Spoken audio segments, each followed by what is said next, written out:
lahjadayda dabara hadda aan ku qoro waxa akhrinaaya dabara inta yaqaanin lahjad ma aha barawaani waa af gooni ah ka maqan sawaaxili u galaya lahjada maadhati lahjad la yiraahdo maadhati ama lahjada jiidu qoraal la yiraahdo lahjada tunni iyo lahjada dabaraha laakiin waxa waaye qalinka ayaa dad xoogay qalinkan qofka haya ayaa lahjadiisi la raacay ilan Soomaaliya 8 lahjadood oo kale ayaa ugu xoog badan waxa Professor Abdallah Umar Mansour waxaan ognahay in ay Soomaaliya marka la joogo lahjada jiraan lahjada kala duwan maayga iyo maxaatiriga oo kala ugu weyn sidoo kale lahjada kale waxa jira qabali iska ah oo dadka qaar ay ku hadlaan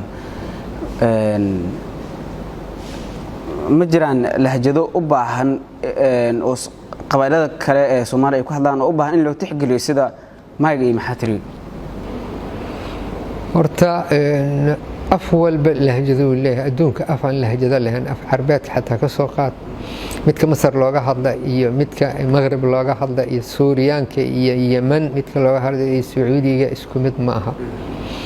marka af aan lahjad lahayn mala adduunka marka afafkaas lahjad leh markii lahjada leh markii la qoro hal lahjad ayaa xoog la saaraya soo baxaysa noqonaysa afka guud ama af waxa lagu yiraahdo standard language kan la wada adeegsada Soomaaliya 8 lahjadood oo kale ayaa ugu xoog badan haddaan niraahno lahjadaha Soomaaliya dhan hal adeegsado lisma fahmaayo buuqa ka dhalanaya waa in mid soo baxda sida adduunka kale ay mid la soo baxday Ingiriisiga marka aad arkaysid lahjada looga hadli jiray London ayaa dawladda deganeed xoog badisay taas ayaa noqotay 8 lahjadood ee af Soomaaliga ma noo sheegi kartaa 8 lahjadood marka waxay yihiin lahjada maxaatiri oo laba ay u kala baxdo maxaatirida waqooyi marka waqooyi aan leenahay mudug wixii ka shisheeya Puntland Somaliland maxaan ku yiraahdaa Djibouti iyo kilinka shanaad iyo xataa qaar ka mid ah jubbada hoose iyo maxaatirida koonfureed oo ah gobolada dhexe ilaa maartay koonfurtaan looga hadla iyagana waa laba qayb lahjadeed laba lahjada waqooyi maxaatirida waqooyi iyo maxaatirida koonfureed laba ma aha lahjada maay oo la yaqaan jubbooyinka meesha looga hadla waxaa jira lahjada garre waa qabiil waa kuwaan qabaa'ila ku hadla kaliya lahjada jiidu qoraal la yiraahdo lahjada tunni iyo lahjada dabaraha iyo afartan dambe lahjadaha digila la isku yiraahdo qabiil ahaan waa digilay ka mid yihiin maya afarta waxay yihiin garre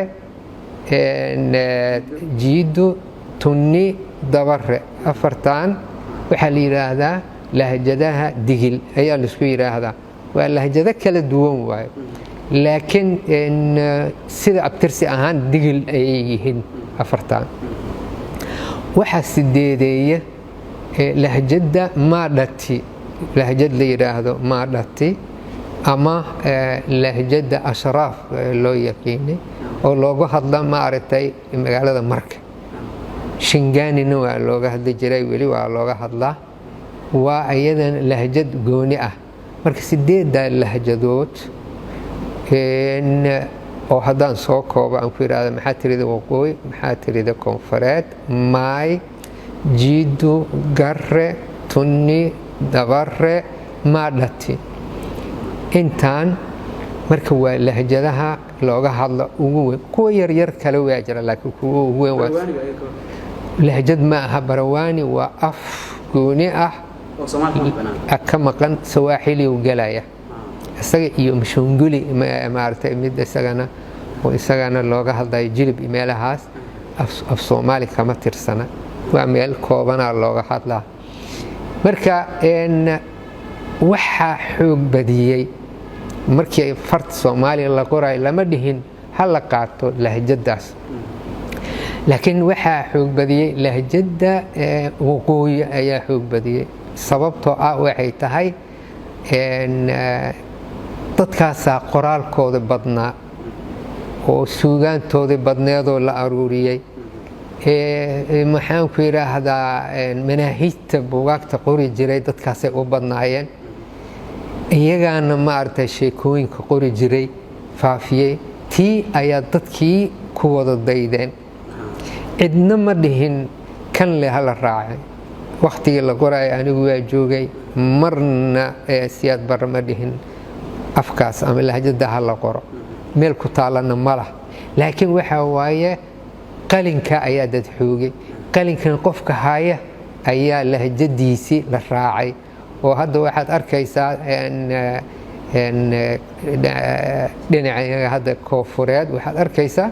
in lagu dayanayo xataa waagii hore intee waxaan dhihi jirnay annaga gaari waxaan u kasaynay gaari dameer koonfur magastay baabuur aan dhihi jirnay baabuur iyo gaari ay kala ahaayeen hadda inayna saameeyeen waxaad dareemaysaa ninka koonfur meel kasta u jooga gaarigii aawi uu kule gaarigan raacay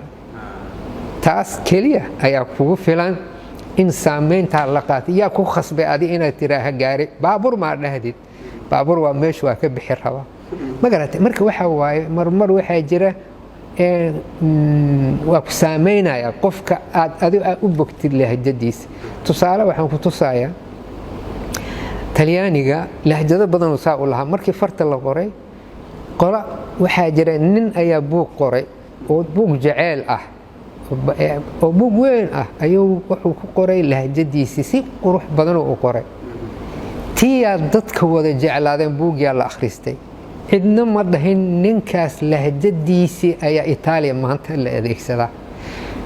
marka lahjad soo baxaysa waxay ku soo baxdaa asbaab badan sida qalinka ninka haysta sida siyaasad dadka haysta meesha oo ku khasbaya wartan hal qoray leeyin ama ma aha mid diimeed ayaa jirta lahjad ku xoogoobaysa sida Carabiga hadda عربي فصحى وحواي وكي وقت النبي عليه الصلاة والسلام لقري ولهجة قريش تي صعد ان مد وحاجرته ان مارتي ديميد ومثال ان جرملكا لهجة اي نقطي مد جود وحي تهي nin la yiraahdo Martin Lutero in la yiraahdo Romaano waa ninkii Protestantiga diinta Katoolikada ama diinta Kristaanka Masiixiga ninka oo maartay la yimid ayaa wuxuu tarjumay Bible-ka lahjadiisu ku tarjumay oo ku hadlay si fiican af oo qurux badan u tarjumay tiya lagu daba dhacay lagu dayday marka waxaa jira saameynta noocan afartan nooc ayaa jira sideed lahjadood marka aad sheegtay in hadda Soomaaliya looga jiro lahjada guud sida guud loo isticmaalo hadii ahaan lahayd hay'adaha dawladda waxbarashadii buugaagta qoritaankoodii waa lahjada waqooyiga sidee loo qabsay marka dadka lagu qasbay ma way ka xadaarsaneed oo dadkii baa ku qasbanaad inay raacaan sida ما waxa ku yiri waagaas yani macallimiinta waxay u badnaayeen reer waqooyi ay u badnaayeen iyagana ma aragtay buugaagta kuwa qoraayay oo curriculumka xafiiska manaahijta iyaga u badnaayeen ay qoraayeen marka keligooda ma aha waxaan ku yiri waa mudug wixii ka shisheeya Puntland abu jirta yani iyo dhinacadii aan soo sheegay maxay tiri ku hadlaayeen marka sida mid Talyaaniga iyo Jarmalka aan ku sheegay waa loo bogay waa la qaatay maanta garan maysid ninka ma aragtay lahjada uu ku hadlo asal ahaan oo uu leeyahay marmaradan fahmaynin markuu ku hadlaayo lahjadka ma garatay aadan garanaynin maxaa waaye waa dad aad u saameeyeen marka waxaa la arkay buugag badan ay qorayaan oo kuwa kale aanan qoraynin ayaa maartay sidaa loo raacay kuwa le maartay lahjadaheeni waa la iilay ama waa laga eexday waxa ay leeyihiin ayagaana qorin lahjadooda ku qorin ma garatay ani haddii aan ku qoro lahjadayda dabara hadda aan ku qoro waxa akhrinaaye dabara inta yaqaanin reer abtiyaashayd intaas un bay fahmi karaan laakiin nin walba muxuu rabaa Soomaalidan inay fahamtaan rabaa tana igu khasabtay inaan maxaa tiri aan wax ku qoro si wixii dhan u gaaraan marka dadka leh hadda maartay lahjadaheen maxaa loo qori waay wartanaaga hirgashay oo Soomaalidan hadda wada fahmaysay mid aan dadka dhan aan wada fahmaynin ha ku qorin taas macnaheedu ma aha in la liidaayo lahjadahan hal laga taga ma aha waa in la qoraa waa in laga soo qaataa ereyo badan suugaantooda taariikhdooda la qoraa aan la baabi'inin laguna hadlaa markuu hadlayo qofka inuu ku hadlo lahjadiisa laakiin mid standard haddaan rabno tanaa hirgashay hadda ma geli karta mid kale tartan mar haddii lagaa raayo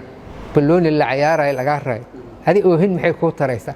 calankii waa la qaatay koobkii waa la qaatay ma garatay marka waa inaad u maaratay aad ictiraaftaa ka farxi ehelkaaga asxaabtaada iyo qaraabadaada oo la soo deg abka dahabshiil si aad si fudud lacag ugu dirto marka aad la soo degto applicationka dahabshiil ee aad lacag ka dirayso isticmaal koodka khidmad la'aanta ee Tree Free oo kuu sahlaya in 3 jeer ee ugu horreeya ee aad lacag dirayso aan wax khidmad ah laga qaadin dahabshiil hawl fudaydiyahaaga maaliyadeed